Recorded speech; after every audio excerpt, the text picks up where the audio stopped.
Institute Miraj यांच्या वतीनं दरवेळेलाच गेले जवळजवळ 12-13 वर्षापासून होत असलेल्या एक्सपायर म्हणजे executive modules of project innovation and research engineering या प्रोग्रामच्या उद्घाटन प्रसंगी मंचावर उपस्थित असलेले आजच्या कार्यक्रमाचे अध्यक्ष आमचे मित्र तरुण मित्र आपल्या संस्थेचे व्हाईस चेअरमन सिद्धार्थ मोकरे उपस्थित ह्या कॅम्पसचे executive director Shri doctor Deepak Kulkar sir, Mrs Chhatrapati administrative director या ठिकाणी उपस्थित असलेले डॉक्टर बर्दी साहेब, गावपाते सर, कुलकर सर, उपस्थित सर्व ह्या कॉलेजच्या आणि आसपासच्या कॉलेजमधून आलेले सर्व फॅकल्टी, स्टाफ मेंबर्स आणि या स्पर्धेत भाग घेत असलेले सगळे विद्यार्थी विद्यार्थिनी बंधू मित्र, आज तुम्ही सगळे आलाय आपल्या प्रोजेक्टच्या दृष्टीने आलाय. हा उद्घाटनाचा एक कार्यक्रम आहे आणि हा तुम्हाला जास्त बोर करू नये, तुम्ही कमीत कमी आम्ही वेळेत कार्यक्रम उरकायचा प्रयत्न करतो. मात्र आता इथं आलोय म्हणून तुम्हाला काही ठराविक फक्त मोटिवेशनल किंवा इन्स्पायरिंग गोष्टी सांगायचा प्रयत्न करतो पुढच्या परिस्थितीसाठी. आणि त्यात प्रामुख्याने हे जग कसं बदलते आणि तुमची गरज विद्यार्थ्यांची, तुम्ही जे इंजिनियर्स होणार आहे, तुमची समाजात काय गरज आहे. आता आम्ही तुमच्या 20 वर्षापूर्वी आम्ही तुमच्या ठिकाणी होतो, आज आम्ही ह्या ठिकाणी आलो जरी असतो तरी प्रॉब्लेम सॉल्व्हिंग हे तुमच्याकडनं अपेक्षा आहे. म्हणजे उद्या अडचणी सोडवण्यासाठी इंजिनियर्सचं काम प्रामुख्याने असते, ते तुमचं काम आहे. आणि ते प्रॉब्लेम्स कसे बदलत जातात त्याबद्दल सिद्धार्थजी मी नुकताच कॉलेजमध्ये होतो. कॉलेजचा तुम्ही सगळे माझ्या ज्या शिकलेला तुम्ही टेक्निकल शिकलाय, मी कॉमर्स शिकलोय, पण मी कॉलेजला असताना मला एक प्रोजेक्ट होता की 3 महिन्याची इंटर्नशिप कुठल्या तरी ठिकाणी जाऊन करायची. तर मी त्यावेळेला टीव्ही खूप बघायचो आणि सुरुवात होती लेट 90s अर्ली 2000 होतं आणि एमटीव्ही चॅनल मी खूप जोरात होतो. मी डायरेक्ट एमटीव्ही मध्ये गेलो म्हणून मला एमटीव्ही मध्ये इंटर्नशिप करायची. एमटीव्ही इंटर्नशिप करताना त्या तिथल्या ज्या कॉर्डिनेटर होता त्यांनी मला सांगितलं यू हॅव टू इंटरव्ह्यू, तुम्हाला सरळ मिळत नाही, it is a simple process, तुम्हाला एक निबंध लिहायचा, यू हॅव टू राईट अन एसे. आणि त्या एसेचा मुद्दा असा होता why do you hate MTV, तुम्हाला एमटीव्ही का आवडत नाही हे लिहून द्या.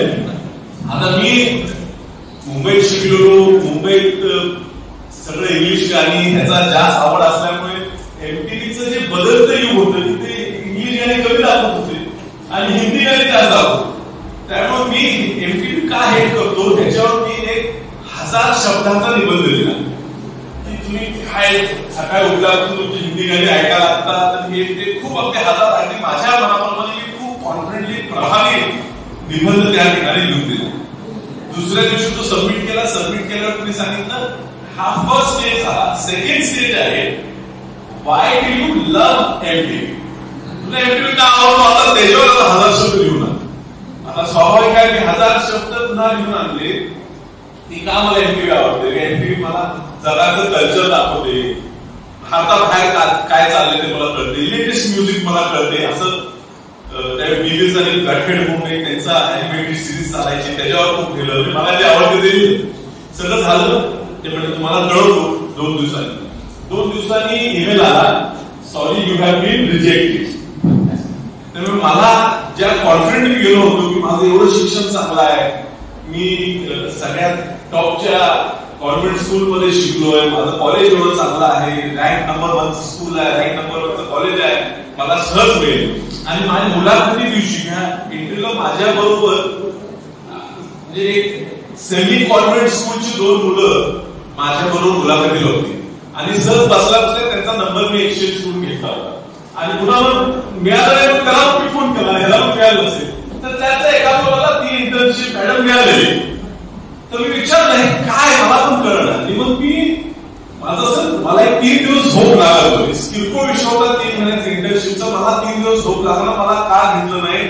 मग मी हिचून तिचून फोन करून काय तिथून पुन्हा मला एक 5 मिनिटं फक्त मला भेटायचं. एक्झिट इंटरव्ह्यू सारखं मला त्या काय गेल्यावर मला लक्षात आलं आणि त्यांनी मला सांगितलं की इंडिया इज चेंजिंग आणि भारतात पूर्वी ऍडव्हर्टायझिंग होती ती सुद्धा एका स्पेसिफिक टार्गेटवर फोकस करायची, ती होती एफ्लुएंट क्लास, जो खूप चांगला शिकलेला आहे, मुंबई पुण्यात राहतो.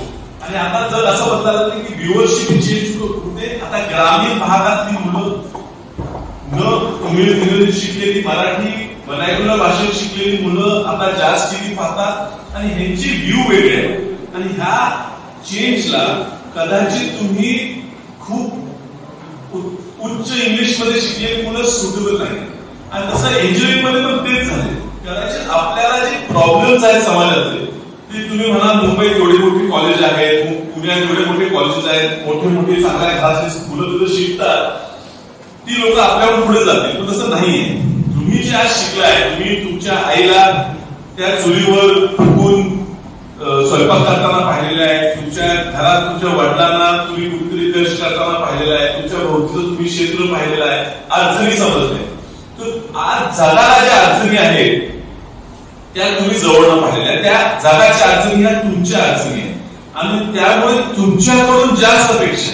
तर मला विश्वास वाटतो की पुढे ज्यावेळी नवीन टेक्नॉलॉजी देशात काहीतरी नवीन क्रांती घडेल, तर ती क्रांती मुंबई पुण्यात ह्या मोठ्या रँक कॉलेजेस पेक्षा इथं आता तुम्ही जे सांगली जिल्ह्यातल्या आसपासच्या भागातली मुलं ह्या ठिकाणी आला आणि शिकताय, पुढची क्रांती तुमच्याकडे घडणार आहे. आणि तुम्ही जवळून ह्या अडचणी, ह्या प्रॉब्लेम्स बघितलेले.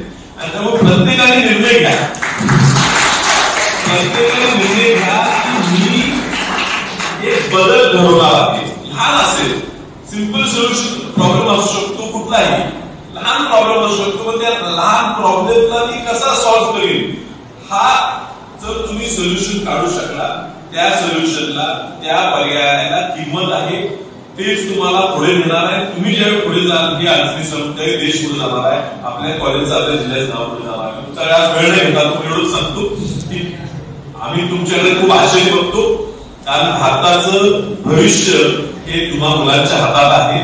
राजकारणात कमीत कमी ध्यान द्या. विशाल पाटलाचं काय निवडणुकीत होऊन या काळजी करू नका. आम्ही जातच असतो, 5 वर्षांनी आम्ही पुढे येतच असतो, आमचे चालत असते. तुमचं कॉन्सन्ट्रेशन राजकारणापेक्षा जास्त हे आपल्या करिअरकडे पाहिजे. तुमचं करिअर आमच्या सगळ्यांसाठी, आमच्या पुढच्या पिढीसाठी, आमच्या मुलाबाळांसाठी हे तुमचं भविष्य आमच्या भविष्यासाठी महत्वाचं आहे. पुन्हा एकदा ह्या कार्यक्रमाला, ह्या प्रोजेक्टला तुम्हाला सगळ्यांना शुभेच्छा देतो. आपण सर्वांनी मला ह्या ठिकाणी बोलवलं, 2दा माझा सत्कार करून माझा मान सन्मान केला, याबद्दल आपल्या सगळ्यांचे आभार मानतो. मी आपली रजा घेतो.